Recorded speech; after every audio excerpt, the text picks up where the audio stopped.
ఉమ్మడి ప్రాజెక్టుల నుంచి నీటి వినియోగాలపై ఏపీ ఆర్డర్స్ ఇస్తే కేఆర్ఎంబీ జీ హుజూర్ అంటున్నది.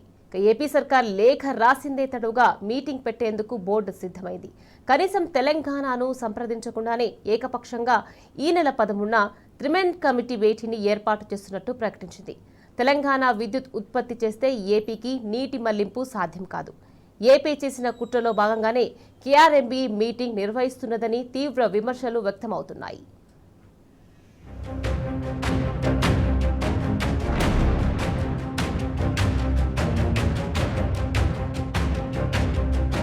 ఉమ్మడి ప్రాజెక్టుల నుంచి నీటి వినియోగాలపై మీటింగ్ పెట్టాలంటూ ఏపీ లేఖ రాసిందే తడవుగా జీ హుజూర్ అంటూ కృష్ణా రివర్ మేనేజ్మెంట్ బోర్డు సిద్ధమైంది. తెలంగాణను సంప్రదించకుండానే ఉమ్మడి ప్రాజెక్టుల నీటి వినియోగాలపై త్రిమెన్ కమిటీ సమావేశాన్ని ఏర్పాటు చేస్తున్నట్టు board member secretary Satish Kamboj ఇరు రాష్ట్రాలకు శుక్రవారమే లేఖ రాశారు. ఏపీ ఆదేశించిన విధంగానే ప్రస్తుతం శ్రీశైలం, నాగార్జునసాగర్ రిజర్వాయర్లలో అందుబాటులో ఉన్న నీటి నిల్వలు, రాష్ట్రాల నీటి అవసరాలపై మాత్రమే చర్చించే సింగిల్ ఎజెండాను బోర్డు ఖరారు చేసింది. జలసౌదాలో మెంబర్ సెక్రటరీ కార్యాలయంలో ఈ నెల 13న ఉదయం 11 గంటలకు మీటింగ్ కొనసాగుతుందని, ఇరు రాష్ట్రాల ఏఎన్సీలు హాజరు కావాలని మెంబర్ సెక్రటరీ ఆ లేఖలో స్పష్టం చేశారు.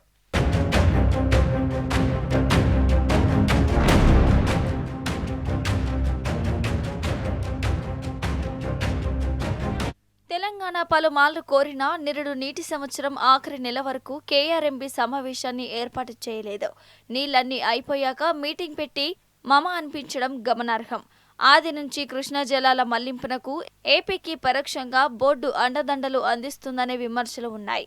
ఇప్పుడు శ్రీశైలం ప్రాజెక్టుకు ఎగువ నుంచి వరద ప్రవాహాలు కొనసాగుతున్నాయి. ఇండెంట్లు, అనుమతులు లేకుండానే ఏపీ సర్కార్ పోతిరెడ్డిపాడు నుంచి నీటి మళ్లింపును ఇప్పటికే చేపట్టింది. ఉన్నపలంగా 2026-27 నీటి సంవత్సరానికి సంబంధించి శ్రీశైలం, నాగార్జునసాగర్ ప్రాజెక్టుల నుంచి కేవలం జలాల వినియోగ అంశంపైనే మీటింగ్ ఏర్పాటు చేయాలంటూ 4న సాయంత్రమే కేఆర్ఎంబీ చైర్మన్ కు ఏపీ జలవనరుల శాఖ స్పెషల్ చీఫ్ సెక్రటరీ లేఖ రాశారు. లేఖ అందినదే తడవుగా జీ హుజూర్ అంటూ ఆగమేఘాల మీద కేఆర్ఎంబీ సైతం అందుకు సిద్ధమైంది.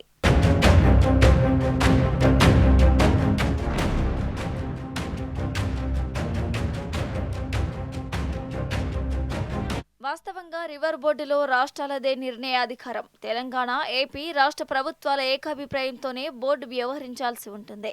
సమావేశాలు తదితర అంశాలపై ఏదైనా కొత్త ప్రతిపాదనలు, అభ్యంతరాలను ఏ రాష్ట్రమైనా లేవనెత్తితే ముందుగా మరో రాష్ట్రం అభిప్రాయం కోరాలి. అప్పటికే ఏకాభిప్రాయం కుదరకపోతే ఆ రాష్ట్రాలను సంప్రదించి ఎజెండా అంశాలను కోరి తదుపరి ఇరు రాష్ట్రాలకు అంగీకార యోగ్యమైన తేదీనే మీటింగ్ ఏర్పాటు చేయాల్సి ఉంటుంది. కానీ కేఆర్ఎంబీ అందుకు పూర్తి భిన్నంగా వ్యవహరిస్తుంది. అడుగడుగునా ఏపీకి అనుకూలంగానే వ్యవహరిస్తూ ఆ మేరకే నిర్ణయాలు తీసుకుంటుంది. ఇప్పుడు కూడా ఏపీ లేఖ రాసిన వెంటనే కేఆర్ఎంబీ స్పందించడం గమనార్హం. కనీసం తెలంగాణ అభిప్రాయాన్ని కోరకుండానే, కనీసం సంప్రదించకుండానే ఏకపక్షంగా త్రిమెన్ కమిటీ సమావేశ తేదీని ప్రకటించడమే ఇందుకు నిదర్శనంగా నిలుస్తోంది.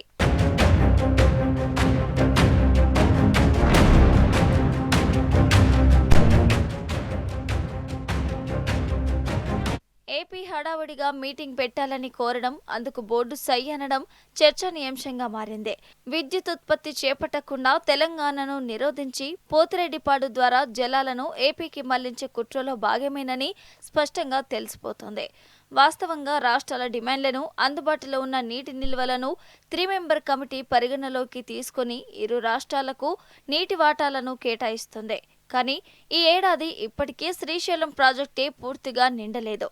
కానీ కేఆర్ఎంబీ హడావిడి మీటింగ్ పెట్టడంలో ఆంతర్యం వెనుక కేవలం పోతిరెడ్డిపాడుకు నీటిని మళ్లించడం కోసమేనని తెలుస్తోంది.